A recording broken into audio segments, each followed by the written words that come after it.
सभी को नमस्कार। आप सभी का हार्दिक स्वागत है स्टडी विद जीडी एजुकेशन पर। आज हम पढ़ने वाले हैं भारतीय इतिहास का टॉपिक सिंधु घाटी सभ्यता, जो कि एसएसटी सेकंड ग्रेड के सिलेबस में दिया गया है। और पूरे इतिहास विषय में जितने भी टॉपिक दिए गए हैं उनको कवर करेंगे, बिल्कुल जीरो से एडवांस लेवल जितना भी, यानी कक्षा 6 की आरबीएससी और एनसीईआरटी में जो भी मैटर दिया गया उसको पूरा कवर करेंगे। इसके अलावा चैनल पर जो अक्षांश और देशांतर और पृथ्वी की जो गतियाँ जो दो, उसको भी अपने कंटिन्यू करेंगे। लेकिन आज जो है वो टॉपिक कक्षा 6 की जो आरबीएससी की 2019 में जो पुस्तक चलती थी, थोड़ा ऊपर, तो 2016 और 2019, ये मेरे पास 2016 का एडिशन है वो, और ये 2019 तक ये पुस्तकें चला करती थी। इसके बाद में एनसीईआरटी आई, तो इसके अंदर जो भी सिंधु घाटी सभ्यता का मैटर दिया गया है उसको अपने कवर करेंगे, बिल्कुल एआई बेस्ड, जो कि अपने इसके अंदर जो स्लाइड है उसके माध्यम से। तो चलिए शुरू करते हैं। इस वीडियो को देखने के बाद एक बात ये मैं आपसे वादा करता हूँ कि जो भी आपकी कॉन्सेप्चुअल क्लियरिटी है वो पूरी हो जाएगी। और आजकल जो प्रश्न आ रहे हैं वो कॉन्सेप्चुअल प्लस फैक्चुअल दोनों प्रकार के मिक्स अप्रोच के प्रश्न आ रहे हैं, यानी जो आरपीएससी वो यूपीएससी को फॉलो कर रही है। तो ये रीट मेंस के लिए भी काफ़ी उपयोगी होने वाली है, जो आपके एसएसटी विषय सोशल साइंस से जो विद्यार्थी तैयारी कर रहे हैं उनके लिए। तो सबसे पहले इसमें कहा गया कि सिंधु सरस्वती एक भूली हुई महानता की खोज, भारत के अतीत में दफन एक विश्व स्तरीय सभ्यता की कहानी जिसे हमने लगभग भुला दिया था। यानी जब अलेक्जेंडर कनिंघम ने इसकी खोज की तो उस समय तक इनको पता नहीं था, और लाहौर से कराची तक जो रेलवे लाइन बिछाई जा रही थी, तो इन्होंने सोचा कि ये कोई ऐसा ही स्थान होगा जहाँ से इन्होंने लगभग 100 मील तक सड़क बिछाई जा सकती थी। इतनी ईंटें यहाँ पर थी, उनको उखाड़ लिया। लेकिन बाद में जब पता चला तो 1921 में दयाराम साहनी ने हड़प्पा की खोज की। तो इसके बाद की जो कहानी है उसको अपने देखेंगे। सबसे पहले इसके अंदर दिया गया कि एक सभ्यता जो संयोग से फिर मिली। आप देख पा रहे हो कि ये जो सभ्यता किस तरह से अपने डायग्राम में यहाँ पे दिखाया गया कि किस प्रकार से विकसित हुई, और जो वेल प्लान तरीके से इसको बसाया गया। आदिमानव से सभ्य नगरों तक का सफर हजारों साल पहले तय हो चुका था। व्यापार और शहरीकरण धीरे धीरे विकसित हुए। इसी पृष्ठभूमि में सिंधु सरस्वती के मैदानों में भारत की सबसे प्राचीन नगरीय सभ्यता का विकास हुआ। इस महान सभ्यता का पहला प्रमाण 1922 में मिला, जब पुरातत्वविदों ने पंजाब के हड़प्पा और सिंध के मोहनजोदाड़ो नामक स्थान पर खुदाई की। यह सिर्फ शुरुआत थी, बाद की खुदाइयों ने इसी तरह की विकसित सभ्यता के कई और केंद्र थे वो उजागर किए। इसके अलावा एक साम्राज्य जो नदियों पर जन्मा। आप यहाँ पे मैप में देख पा रहे हो कि जो सिंधु घाटी सभ्यता का जो प्रदेश है, यानी ये जो 5 नदियां हड़प्पा के आसपास दिखाई गई है, झेलम, चेनाब, रावी, सतलुज और व्यास। इन नदियों के किनारे जिसे सप्त सिंधु प्रदेश भी कहा गया बाद में वैदिक काल में। तो यहीं पे इसी काल में हड़प्पा में से शुरू हुआ वैदिक यानी सप्त सिंधु काल इसको कहा गया।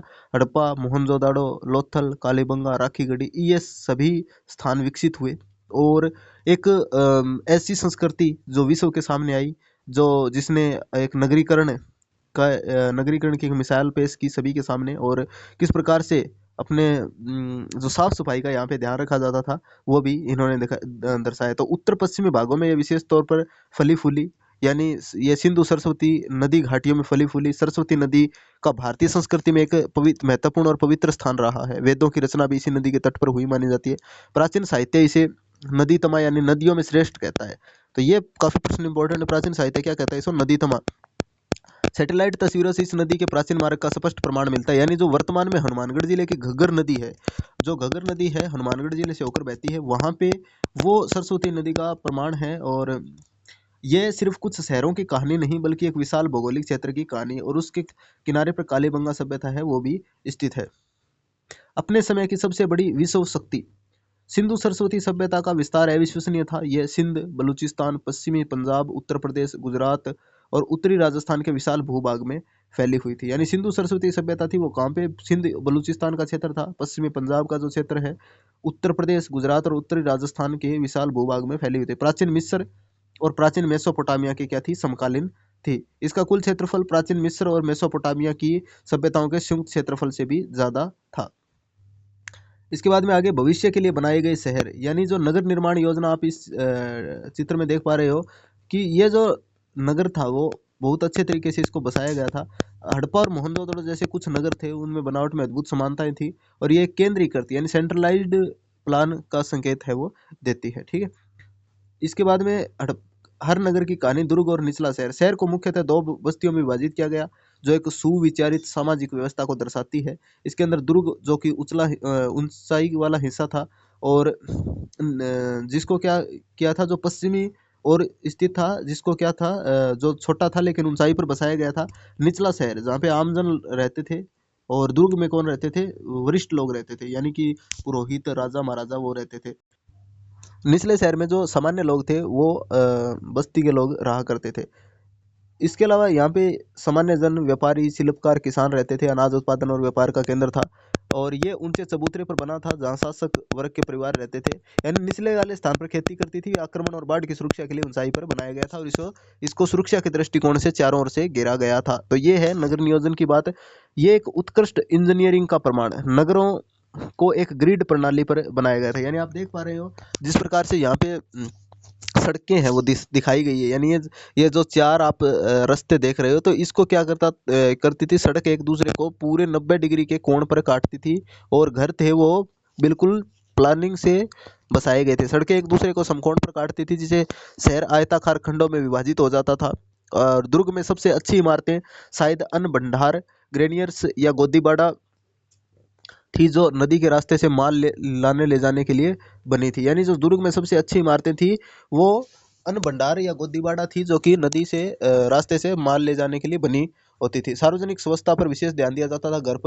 घरों के गंदे पानी की निकासी के लिए पक्की नालियां, जो आप देख रहे हो चित्र में, इस प्रकार की नालियां थी वो बनाई गई थी, और पक्की ईंटों का प्रयोग उस वक्त किया जाता था। तो हमारी जो टेक्नोलॉजी थी, प्रौद्योगिकी किस प्रकार विकसित थी, आप इसका अंदाजा है वो लगा सकते हो। दीवारों के भीतर का जीवन।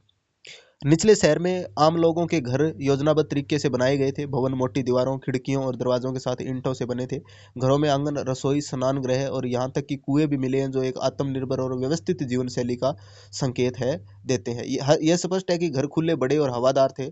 यानी ये जो कुआं था, इसके अलावा ये रसोई है, स्नान गृह और आंगन, यानी कि जो एक इसके अंदर आप कक्षा 12 की जो एनसीईआरटी उसमें पढ़ोगे, ये एकांतता को ज़्यादा महत्व देते थे। यानी कुएं थे वो बाहर की तरफ बनाए जाते थे। लगभग 700 कुएं मोहनजोदड़ो में मिले हैं, लेकिन कुएं थे वो जो राहगीरों के लिए कुएं थे वो रखे जाते थे। एक कमरा होता था बाहर की तरफ, उसमें वो पानी पीकर, अगर किसी को प्यास लगी हो तो पानी पीकर चले जाते थे, यानी दूसरों घर वालों को बिना डिस्टर्ब किए। तो ये भी एक यहाँ पे प्रमाण मिलता। मुहरों और कलाकृतियों में छिपी कहानियाँ। इसके अलावा जो ऊपर ये मकान देखा, तो इसको भी इन्होंने पूरे तरीके से बसाया गया। इनका जो गेट था वो पीछे की तरफ खुला करता था, या खिड़कियां थी वो क्या थी, गलियों की तरफ न होकर साइड में हुआ करती थी। ठीक है, घर खुले, बड़े और हवादार बनाए गए। खुदाई में मुहरों और कलाकृतियों में छिपी कहानियां। खुदाई में प्राप्त हजारों मुहरें, मूर्तियां और अन्य जो पुरावशेष इस सभ्यता के नागरिकों के रहन सहन और जीवन स्तर पर प्रकाश डालते हैं। इन वस्तुओं में पाई जाने वाली समानता दर्शाती है कि एक विशाल क्षेत्र में एक एकीकृत संस्कृति मौजूद है। संस्कृति का मतलब हो गया कि एक भौगोलिक क्षेत्र में रहने वाले लोगों, खान पान, रहन सहन, कपड़े, परिधान, सभी में एक समानता पाई जाती है, वो एक संस्कृति कहलाती है। कलाकृतियां उनके व्यापार, धर्म और कलात्मक कौशल की गवाही है वो देती है। यहाँ पे चित्र पे देख रहे हो, देख पा रहे हो आप, ये जो जानवर है ये एक यूनिकॉर्न जानवर है, और ये नीचे यहाँ पे एक बड़े पुजारी की प्रतिमा दिखाई गई है। इसके अलावा ये जो है, ये आपके डांसिंग गर्ल की जो प्रतिमा है वो है, और ये एक योगी या एक मान सकते हो राजा की मूर्ति है। और ये जो नीचे है ये किसकी मूर्ति है, ये रुद्र के समान माना गया है, लेकिन ये पशुपति शिव की जो मूर्ति है वो दिखाई दी गई है। कौन है, पशुपति शिव। इसके बारे में आगे पढ़ेंगे अगले डिटेल में। विश्व मंच पर समकालीन सभ्यता। सिंधु सरस्वती अकेली सभ्यता नहीं थी, अन्य भी सभ्यताएं थी, लेकिन ये जो सभ्यता थी इसमें कुछ अलग ही बात थी। जैसे मिस्र की नील नदी घाटी सभ्यता, दजला फरात की टिग्रिस यूफ्रेट नदी घाटी की सभ्यता, सुमेरिया, बेबीलोनिया है।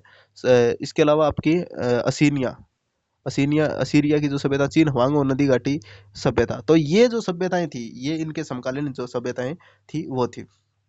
एक महान सभ्यता का अनसुलझा रहस्य।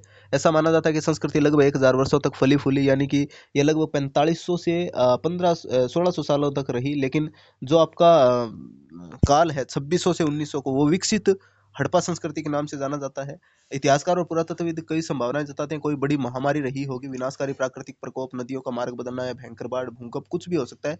लेकिन सच्चाई आज भी इतिहास के पन्नों में कहीं खोई हुई है। इसका विनाश किस प्रकार से हुआ, अतीत की गूंज खंडर जो आज भी बोलते हैं। यानी ये एक जो हमने बात की कि पशुपति शिव की जो प्रतिम मुहर है, सिंधु सरस्वती सभ्यता के लोग अपने पीछे कोई लिखित इतिहास नहीं छोड़ गए। उनकी कहानी हमें सिर्फ बनाए गए शहर औजार और कलाकृतियों से पता चलती है।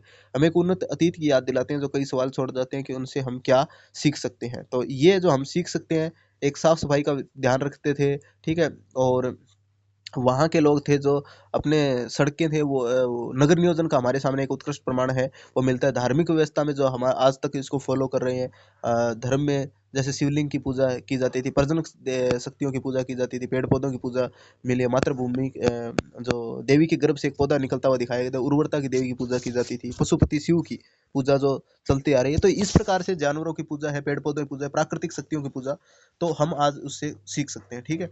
और इसके अलावा उन लोगों ने नई नई टेक्नोलॉजी, शिल्प उत्पादन, जो आज भी हमारी जो संस्कृति का अंग है वो बना हुआ है। तो ये चीज़ें हम सीख सकते हैं। कक्षा 6 की आरबीएसई बोर्ड की पुस्तक थी, और आरपीएससी में जो मानक पुस्तकें हैं, आरबीएससी एनसीईआरटी, तो इससे जो प्रश्न है वो उठाए जाते हैं। इसके अलावा हम कक्षा 6 की जो एनसीईआरटी में दिया गया है पाठ हड़प्पा सभ्यता का, इसके अलावा कक्षा 12 की जो पुस्तक है आरबीएससी की पुरानी वाली, और कक्षा 12 की एनसीईआरटी, इसको अपने कवर करेंगे। तो 3-4 पार्ट इसके रहेंगे सिंधु घाटी सभ्यता से रिलेटेड। नई वाली जो एनसीईआरटी अभी वर्तमान में चल रही है कक्षा 6 में, तो उन सभी को अपने कवर करेंगे। तो चलिए मिलते हैं नेक्स्ट वीडियो में, तब तक के लिए धन्यवाद। और वीडियो को लाइक करें अगर आपको पसंद आती है और ये जानकारी अच्छी लगती है, और चैनल को सब्सक्राइब अवश्य करें ताकि आपको बेहतरीन कंटेंट निःशुल्क उपलब्ध हो सके। Thank you so much.